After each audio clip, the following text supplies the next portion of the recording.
everyone. Welcome to Northern Dreams. Great to have your company again. A little bit different show coming your way today, and that is we're having a break from the TAB Northern Winter Series just for the week up north. So we're going to delve into the heart of racing in North Queensland, see what really makes racing tick. And it's going to take a couple of people to help me delve very deeply into that racing, and they join me on Northern Dreams as per usual. Chris Nelson from up there in the sunny country. Great to have your company, Chris. It's great to be with you, Simon, and I'm very impressed to see you back in the host chair again. And I was a bit worried last week. I thought you not being there and Jason giving him one chance, you give him an inch, he'll take a yard. Well, the singing newsman has taken a yard, let me tell you. He's on my left and is joining us from the top of the show from top to bottom. He's going to be with us today, and I welcome you, Jason. Good to have you along. Oh, it's wonderful to be back here. I'm happy to play multiple roles. That's what I am, Chris and Simon. I'm a utility. I'm an old-fashioned utility. You are. Throw me down back to fill a hole if you need. I'll go forward. Most of the time, just stick me in a pocket and try to ignore me. OK, well, we're not going to ignore you at all today, let me assure you of that. But fellas, let's quickly recap what's been going on with the TAB Northern Winter Series so far. And, of course, some races in Macau and also Rockhampton. Let's go back to Macau. The Macau Cup, Bonhoeffer, our best offer, was across the line first. How'd you see it? Well, it was a bit of a surprise result. You see Bonhoeffer there in the orange moving up outside Sharanda at the top of the straight, and, gee, he put them away. He had a lovely run in the race. He sat one by one the entire trip. Basically, those up near the speed dominated the race. Sharanda held on and ran third. Buster Block finished off OK in the red colours you'll see down the outside. Fastnet Flyer in the purple near the fence there running on well. So Simon and Jace, we're going to sack Magstock. He's gone in for good after. That crucified your work, Christopher. That was a big win. No, very much. You know, if the win was going to happen, they didn't expect it to be by so much, Jace. Well, when you watch $12 shots win by 5 lengths, you sort of think to yourself, what did we do wrong here? But the horses. He's just a very, very genuine horse. He's a son of Bonhoeffer, best offer, and he's just one of these horses that knocks up going around running placings, but you don't expect him to go to that level, to go up a cog and then win the way he did. I'll hold fire in the news, but I did speak with Albie Molino, and I'll tell you what he said a little bit later, but certainly they'll be pressing on to Townsville, and I can't see why he won't be very hard to beat again. OK, Mackay on the same card, the Mackay Newmarket over the shorter trip, and it was well won by Warwick Avenue in the end. How did you see this, Chris? Well, they went hard again, Simon. It was Inquiry there. See a couple off the fence in the yellow sleeves, was taken on by Dr. Zeus, and they set it up for a back marker.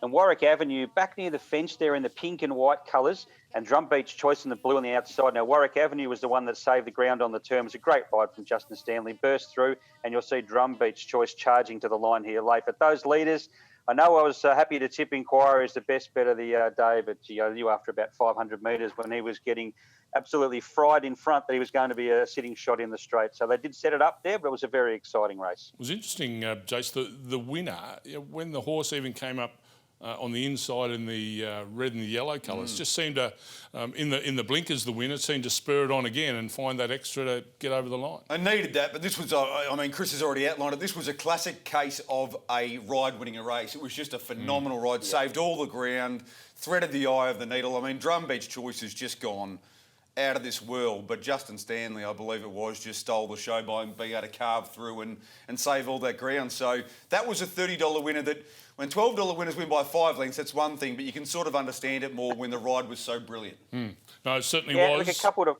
couple to follow there too, guys. Sorry, Simon. Just a couple. Monsieur Gustave sat 3 wide, no cover all the way on that hot speed, so we should follow him. And Deadly Choices is going to be right on song for the Cleveland Bay at Townsville. Finished off nicely, didn't get a lot of room late. So they go in the black book for a week's time. OK.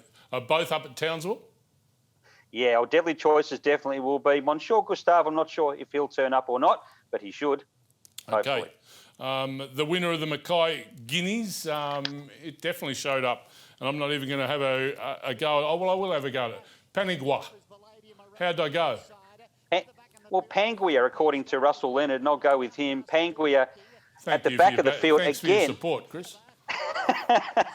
Well, I'm going with Russell Leonard, so thank him.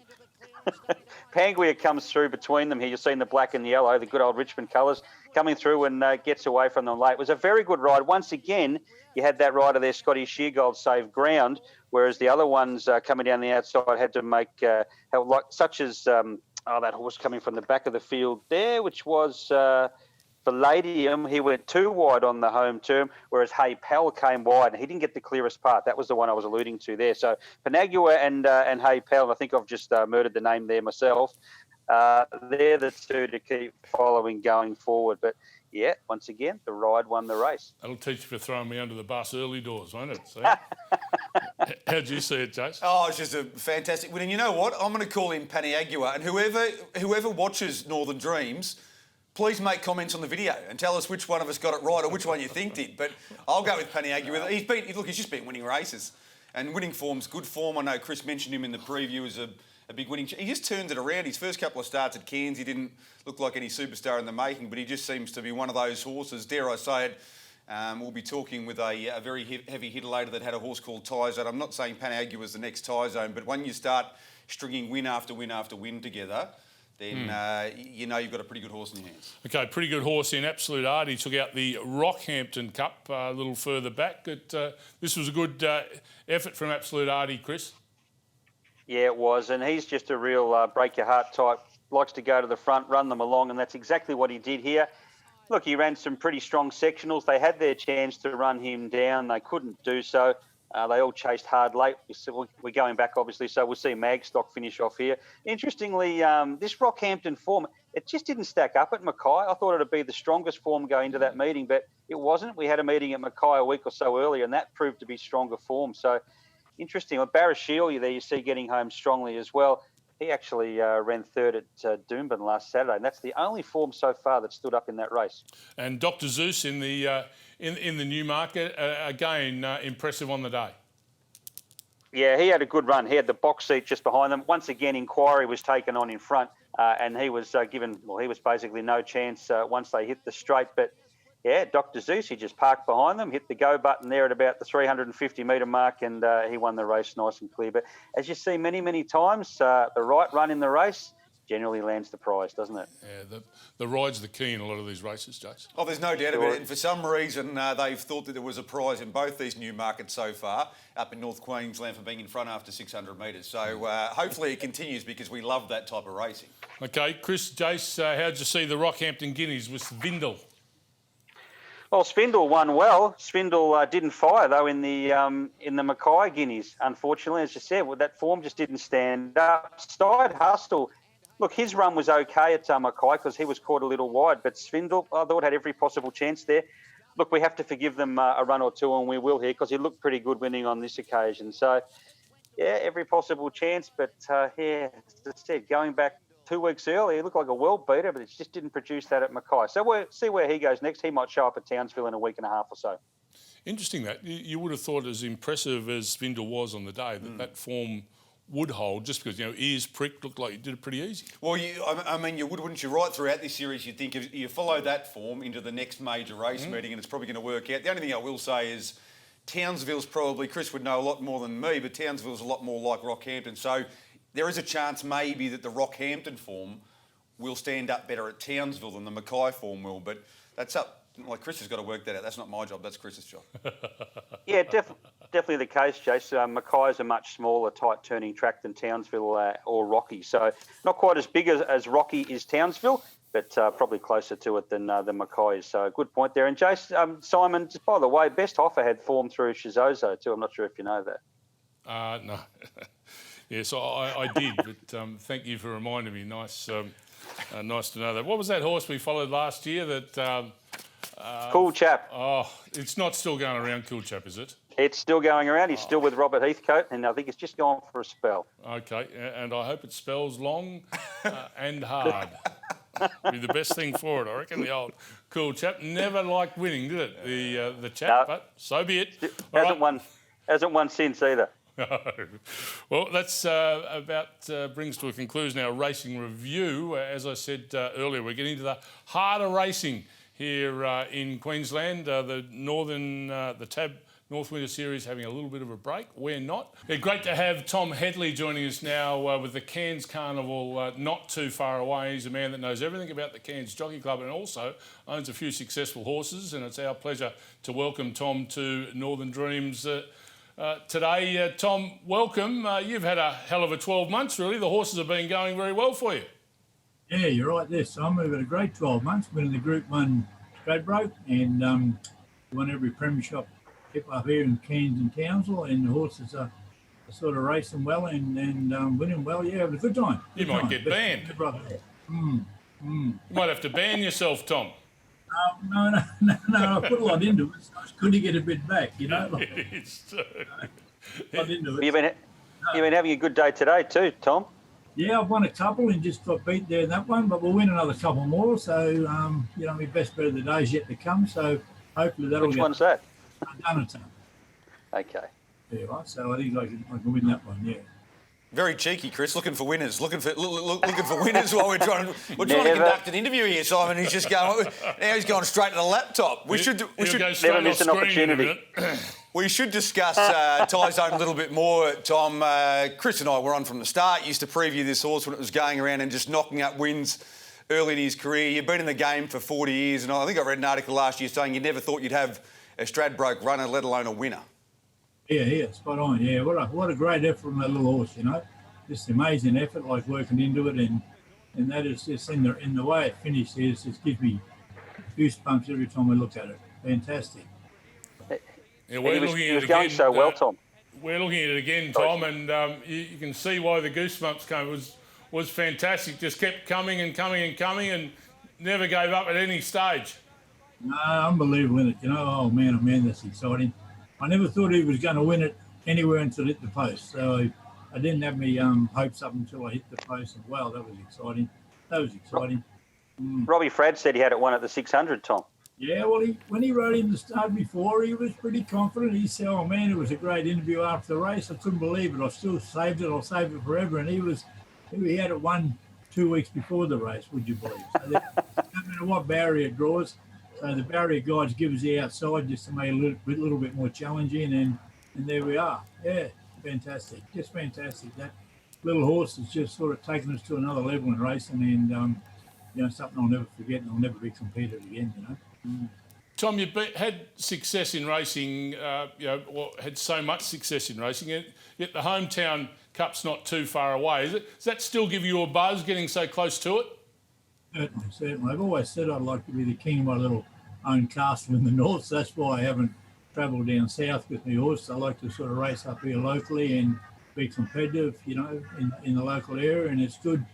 It's good for everyone else to sort of, you know, they like beating me, they like taking me on, and it's sort of good competition within the ranks. So yeah, and I've never wanted to venture south. I've had a few run down there, but I like the hometown cups and where we can drive to and enjoy it and have friends and that around, Simon, you know. And Tom, preparations for this year's cup all going to plan, because it's been a difficult build-up, obviously, with this COVID-19 being about. Yeah, we've done a great job of racing fraternity and being able to race right through all this, and you know, it's just fantastic that we've been able to do it. And our track's going good. We're holding up well. We're sort of we got into a tier 1 position now with Queensland Racing, which sort of makes us all TAB race. We get more money for our racing, better prize money, and this year we're having like a 2-day carnival, a Friday Cairns Cup, and the following the previous week a Thursday meeting. But we're expecting 1,000. If we get 1,000, we'll be able to have the social distancing with them, and everything should be you know, well and good, you know. Tom, you look like a man after my own heart. You look like a man who likes a party. It will be a big party, but it takes a village to put it together. How many people are involved in trying to put together a Cairns Cup Carnival?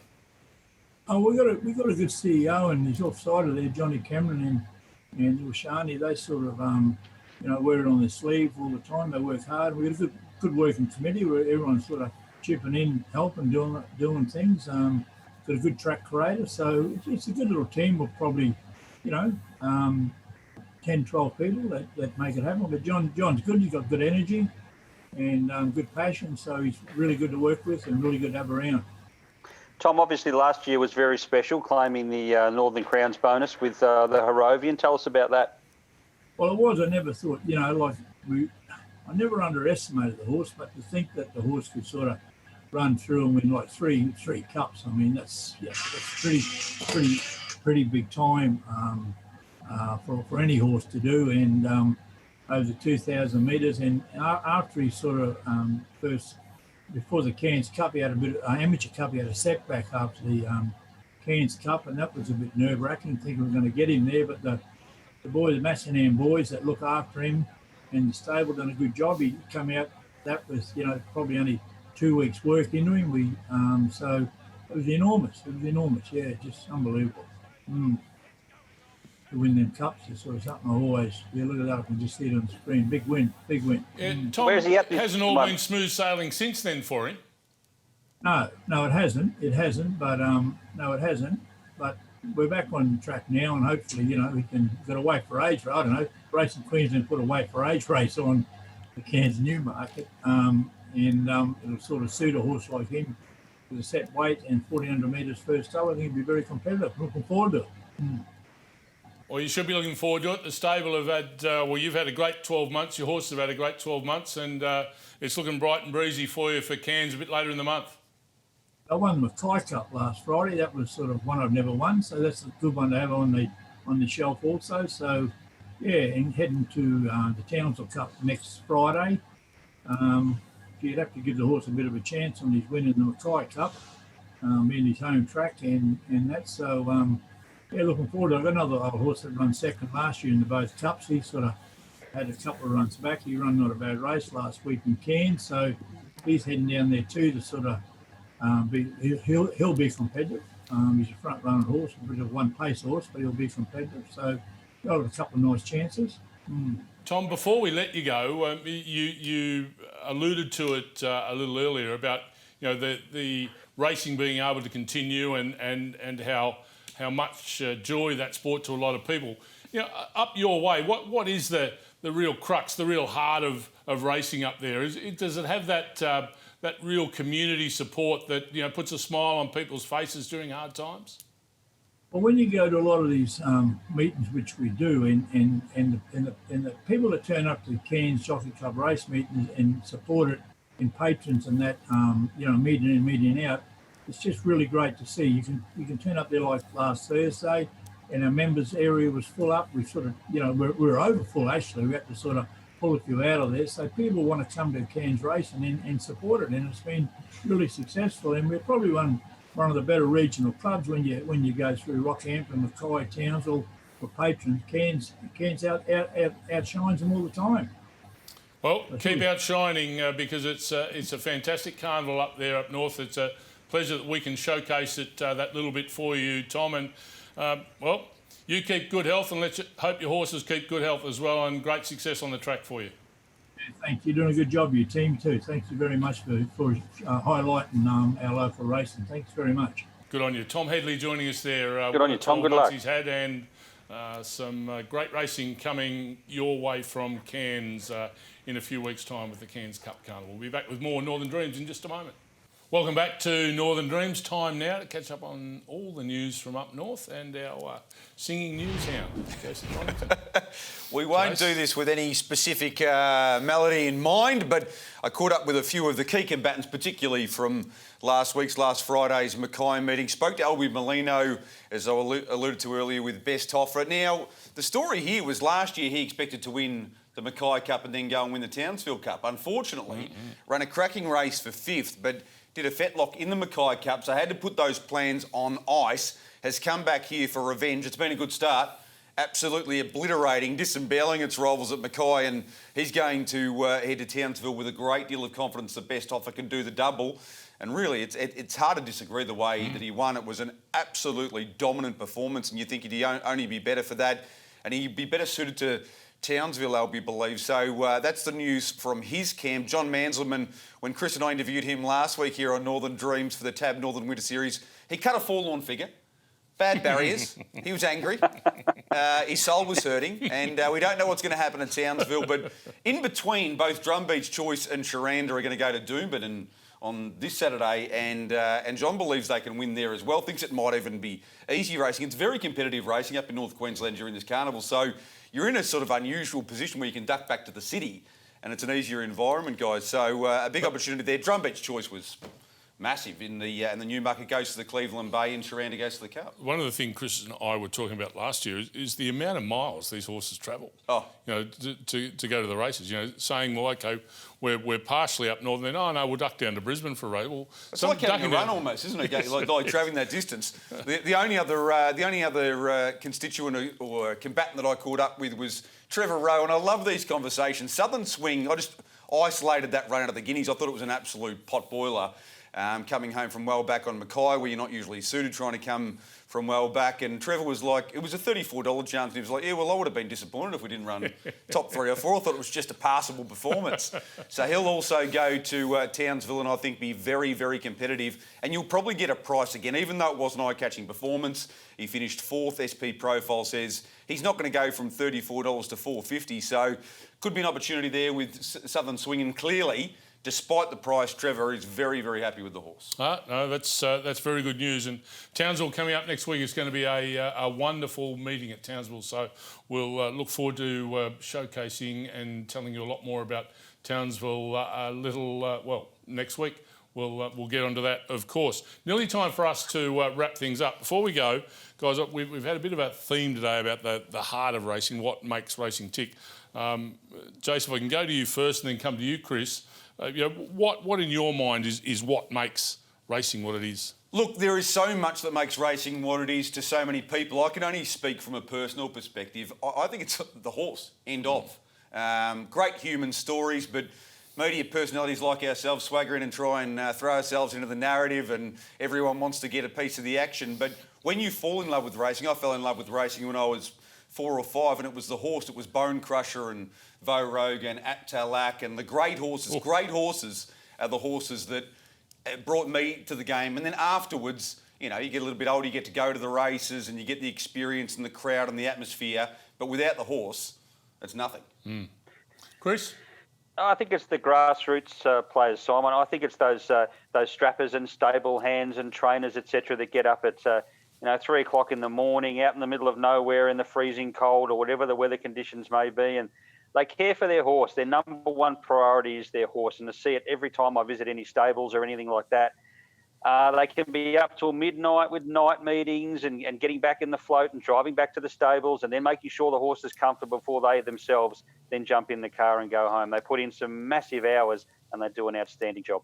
No, they certainly do an outstanding job, and I think both of you make very relevant points. The one thing I think that stood out to me, particularly in the last 3 or 4 months when our whole country's been challenged with this COVID-19, it goes back to the days of the Depression when you saw the racing fans throwing their hat in the air. Yeah. It's been wonderful to have racing still being able to be the heart of the nation and create the activity and that opportunity just to grab some fresh air and something different in the day, that deflection we need when we're under pressure in other areas of our life. And to see racing back at the forefront, being able to do that for our Australian community, I think it's been absolutely brilliant. Well, the fact that racing's been able to continue, I think it tells you a number of things. We're incredibly grateful, but it also tells you how important it is to the heartbeat of the nation that it's been able to continue and that people have worked so hard behind the scenes because they know what racing means to people. Yeah, well, we'll keep showcasing the heartbeat of the North, of course, and that's going to be fun. Next week we head to Townsville, as I mentioned a little earlier. Chris, great to have your company today. Look forward to catching up with you next week. Pleasure, guys. Always fun. And Jace, we'll see you next week with possibly a verse from somewhere. I'll bring the accent next week. I've waited a few weeks. I'll bring the guitar in next week. It is time. It's time. We got a tune from our news hound, our singing news hound. We'll have more from Northern Dreams next week. We look forward to your company then.